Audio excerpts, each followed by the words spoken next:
living in survival mode is exactly what's keeping you in a state of lack. And this is something that I honestly didn't want to admit to myself. I was convincing myself that by me taking every ounce of my time and just doing some extra Uber Eats orders and just constantly trying to get ahead of whatever expenses I might have and all of this stuff, I was only emphasizing the fact that I already saw myself as being in a state of lack, as being in survival mode. And that was only perpetuating the cycle of me being in survival mode. Now, when I think back to when I was working my job at James Perse, right? I had made a decision at the beginning of December, maybe it was the end of November. I was like, you know what? I'm gonna fully stop doing Uber Eats and I'm just gonna trust that I'm gonna make more money doing things that I enjoy and having more of my free time to myself. And what ended up happening? In December, I made over, let's say I made $120,000 worth of commissions, okay? Or I sold $120,000 worth of merchandise, which netted me about $3,500 in the month of June for the previous month's commissions, right? And that's because I made the decision that I was not going to do something out of lack. I was only going to do what felt in alignment with me. And when I wanted to rest, I rested. Now, how does this apply to my life right now? So since I quit my corporate job on Wednesday, I have done Uber Eats a few times. And my thing that I've really noticed is that even when I was in my corporate job, I was still doing Uber Eats because I was only paid once a month. And the 5 or 6 days I had worked in March, it was prorated. So I was only paid like $1,000. I had to pay my car note, I had to pay my insurance, and then I didn't have a lot left over. So I felt like I still needed to be in this survival mode, even though I was making way more than I was at my previous job by just going 9 to 5, but it didn't feel like there was enough. It felt like I was constantly in a state of lack. I felt tired all the time, and it was horrible. And when you're in a situation like that, you then have to ask yourself the question, is it worth it for me to be doing this if I'm in a state of survival? The answer is no, it's not, okay? If you are in a state of survival, it's very difficult for you to attract the riches that you would like to have in your life because you're not in vibrational alignment with that. Versus when you make the decision that I don't need to do the most, I don't constantly need to do, hustle in order to attract the funds that I need to live my best life. I can instead choose to rest more, choose to be in my receiving mode, and know that everything that I desire is now in alignment with me and actually can rush in towards me, as opposed to when I was constantly feeling the need to chase things. And that's the thing, right? Like, there is just so much that I think we don't understand, and I'm learning more and more each day. Like, so many of us don't feel worthy of what it is that we truly desire, and we feel like we have to chase it. And if we don't chase it, well, how is it going to know to come to us? Well, if you're chasing something, then it's always running away, right? And I think I also have had this pattern when it comes to partners. In a lot of my life, I felt the need to constantly pursue these people because I'm like, well, if I don't pursue these people, like, how will they know that I exist? And it's like, when you're enjoying your life, when you don't need anything, ironically, that's when everything rushes towards you. And I hate to admit this because it's like so ridiculous and it seems so counterproductive and counterintuitive, but it is the reality. When you don't need anything because you're fully good on your own, that's when everything is magnetized to you, because you are in this vibrational frequency of feeling like you have everything. When you have everything, everything comes to you because you're in vibrational alignment with all of your desires. And that's why I always say, like, before you start to fixate on what your external world looks like, look inward, okay? Because what's going on inside is going to be reflected to you in your external reality. So if there are things that you don't like in your external reality, you have to ask yourself, what is going on inside me that my external reality is showing me that I'm refusing to pay attention to?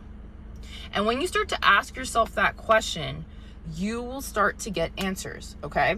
And when I was thinking about earlier today how I was considering maybe doing Uber Eats, it's another shitty day. So usually when it's shitty out, I'm like, oh, there's going to be a lot of orders. I'm going to make a lot of money. But I had switched on my Uber Eats thing earlier for literally 2 minutes. And I was getting these orders and it was like $5 to go here, $3 to go there. And I was sitting there watching these orders come in. And I was like, this just isn't worth it. I would rather stay inside, lay down, and rest right now. That's what I want to do. I really want to rest. I've been saying that I'm so tired and that my corporate job exhausted me for a month and a half and I'm recovering. Why on earth would I leave my house and go do Uber Eats for a flimsy $5, $3 to drive, 20 minutes to pick up someone's food and do all that? What is the point of me doing that? There's zero point of me doing that. So I didn't do it. So I went offline on Uber Eats and I decided to instead take a nap. I took a nap. And honestly, it felt way better than whatever I was planning to do because I need to rest. I need to know that it's better if I'm calm. It's better if I rest in the knowing that everything is working out for me. It has in the past. Why wouldn't it do that now? But I think hustle culture has really warped so many of our minds, and it makes us believe that if we're not hustling, then things aren't happening. And I just really don't think that's true, because when I think about my lowest moments in life, it's when I was doing so much all the time and it felt like I was getting absolutely nowhere. And maybe you feel that way in your own life. The more you do, the less you give yourself the time and the space to actually rest and know that you are taken care of, that you are okay, and that you can just be.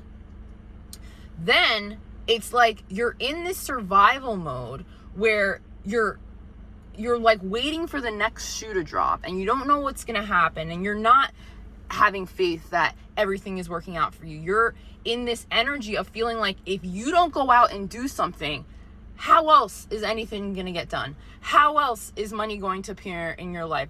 How else are any of these things going to happen? But conversely, if you know that you're going to be okay, then it's like you don't have to think to do something. You'll get an idea when you're resting. You'll act it out. Next thing you know, you just made money. It's honestly crazy when you think about it. And I hate that this is the way it is, because it feels like society has told us that it's the complete opposite. Just look around, right? If you log onto Twitter or X, whatever, if you see all these gurus, they're constantly telling you that you have to work all the time.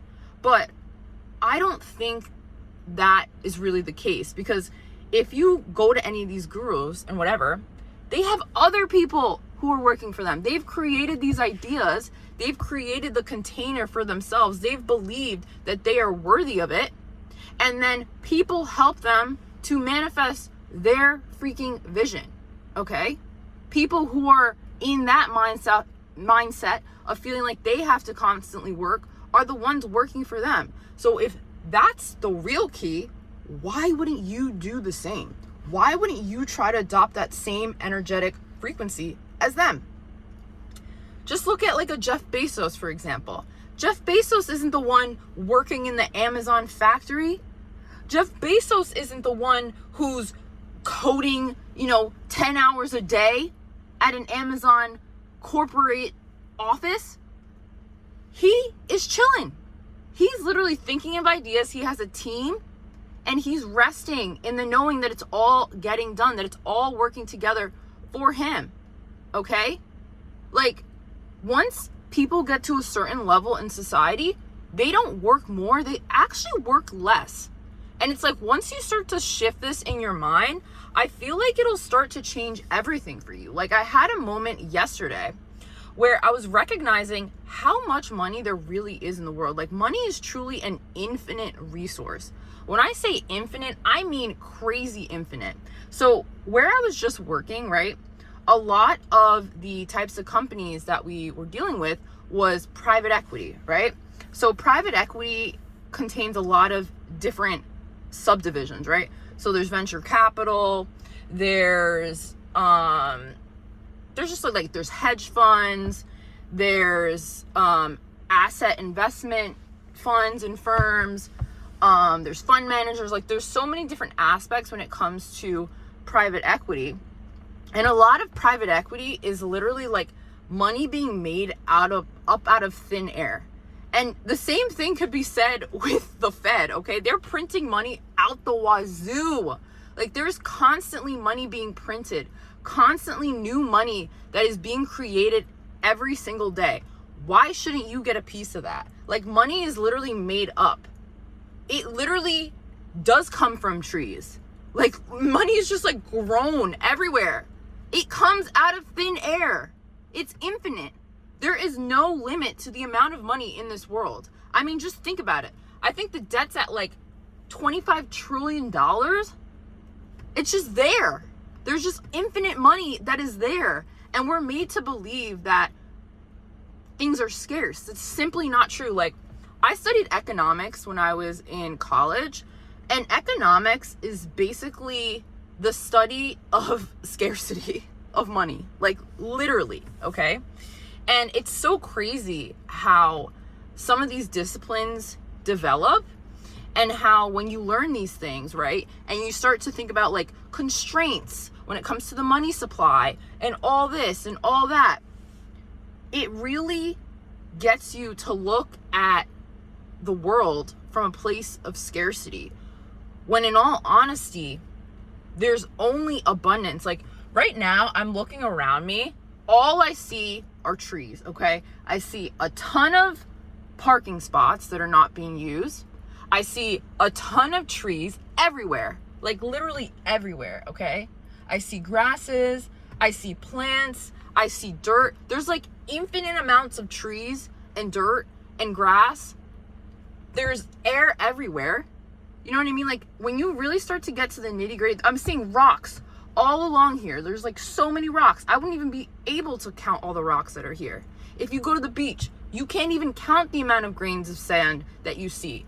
If you were to take a bucket and put it in the ocean, that wouldn't even take, like, it would take the smallest percentage of the water out of the ocean. Like, there's literally so much abundance in this world. And we have been tricked into believing that it's scarce. And you have to think about, who is that serving? By you thinking that you have to hem and haw in order to just get an ounce of the abundance that's in the world, who does that serve? And that's a real question I'm thinking about right now, because I think it serves the powers that be for the masses to believe that things are scarce, so that they act out of scarcity, and people who are the heads of the world can control the masses. But when you start to shift out of that, and you start to see that actually, maybe I should chill more. Maybe I shouldn't just act on something because I'm feeling this pull on my whatever, that, oh my gosh, if I don't do this, then I'm gonna lose this and lose that. Like, it doesn't have to be that. It could be, if you were to quit your corporate job, for example, another opportunity will open up that is more in alignment with who you are and will help more people, because you are acting in your authentic code, which is then going to inspire others to do the same. Imagine if more people thought like that. And I think that's one of the major reasons why I've been on this journey, is because I have been really, I say, uncovering these different aspects and pulling back these layers of scarcity that have been imprinted on me since I was a child, you know. And there's so many people, like, I just think about like my family members and the city that you live in, and like the neighborhood that you live in, the people around, like all of that is a result of the frequency that you're thinking on and that you're vibrating on. And I think one of the things that really frustrated me about my last job, I remember I had this coworker who would constantly say, oh, it's so hard, it's so hard. And I remember being like, I don't want to be around that energy. I don't want someone to be saying constantly that something is hard, it's so hard, because if that's the case, why am I doing it? Life can be easy. It doesn't have to be super hard. But we have been led to believe that life has to be hard in order for it to be seen as something that is worthwhile. But what if something could be easy? It might just take a little bit longer, but it can be easy. It can flow. It doesn't have to be hard. It doesn't have to be difficult. It doesn't have to feel like a strain. It could feel like flow. It could feel good. It could feel like, yeah, I'm working towards this thing. I'm flowing in it every day. I know at some point it's gonna manifest into my reality, but I don't care when it happens, because you know it's going to happen. You're detached in that regard. So it's just like an interesting mindset shift that you have to have in order to truly align with the easy way of doing things, because life can be easy.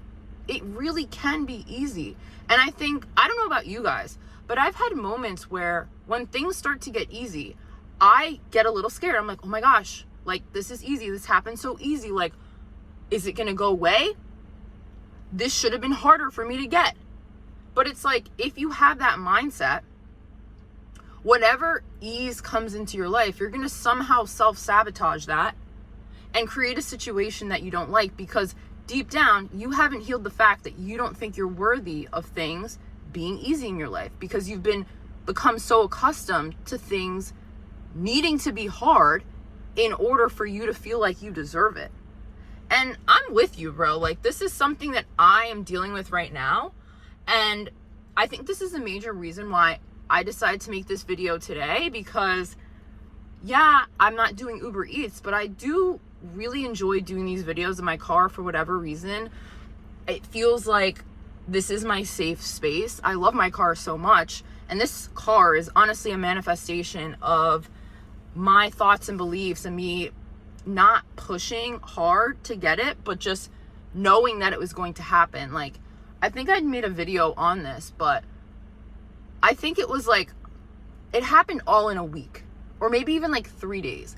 I started to get this vision that I was driving my car off the lot from Honda. So within a week, that's literally what happened. I didn't tell anybody that I was going to get this car. I went in secret and did this whole thing myself. And then it happened. Then I had my car, and it's like, it feels like I've always had this car, and I'm so incredibly grateful for this car. Like, I don't think you understand. Like, sure, it's a Honda, whatever, but it's a brand new Honda, and it's mine. I didn't need a co-signer to get this car. I did it. Me and the universe did it. And it's proof that if I can manifest this car, I can manifest anything. You can manifest anything. And it was easy. It wasn't hard for me to get this car. It was so easy for me to get this car. Okay? When I literally like had zero money to put down for the car. Okay? And, you know, I think my credit score was like somewhat good enough that I could get the loan for the car. But like, I literally had nothing to get this car. This car manifested out of fucking thin air. And that's how things can be in your life if you allow them to. It doesn't have to be hard. You can just have great things in your life because you believe that you are worthy of it. And sometimes things are harder to manifest over others simply because of your beliefs about said thing or said person or said experience. If you believe that you need to do so much work in order to get this thing, that's the path you're going to go down. If you believe it's going to be easy, that's the path you're going to go down. But it ultimately boils down to you. What do you believe you deserve? And what do you believe you don't deserve? As well as, are you in survival mode or are you in thrival mode? The choice is ultimately up to you. And it starts with you knowing that you don't have to work so hard all the time in order to be worthy of the things that you really desire in life. It really starts with you knowing that if you see something in your mind, if you feel something as connecting with you in your heart space, it's already yours. All you have to do is just allow it in and know that you don't have to do anything extra in order to get it. You just have to be in your natural flow, in your natural frequency. Because when you are in that flow and when you are in that state of knowing, that is when everything is magnetized to you. And it comes to you in a way that you can't predict and in a way that feels easy. And isn't that the ideal? So if you like this video, like, comment, and subscribe, and I'll see you guys in the next one.